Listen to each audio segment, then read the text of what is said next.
Bochkaga solib tuzlab qo'yilgan tadbirkor otaxondan norozi. U nega karomlar bilan bochkaga solib tuzlab qo'yildi? Buni hozir bilib olamiz.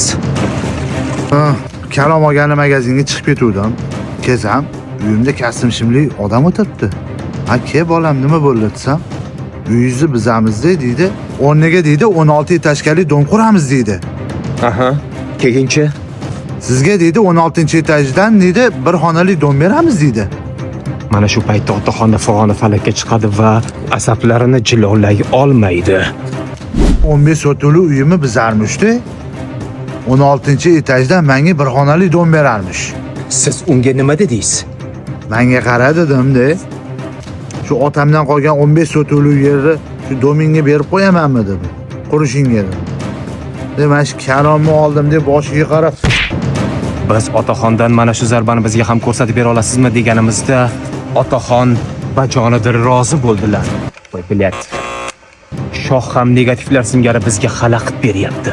men 16-etajda dunyoni tomosha qilib o'tirsam, sen bochkaning ichida enigini tomosha qilib o'tirgin dedim-da.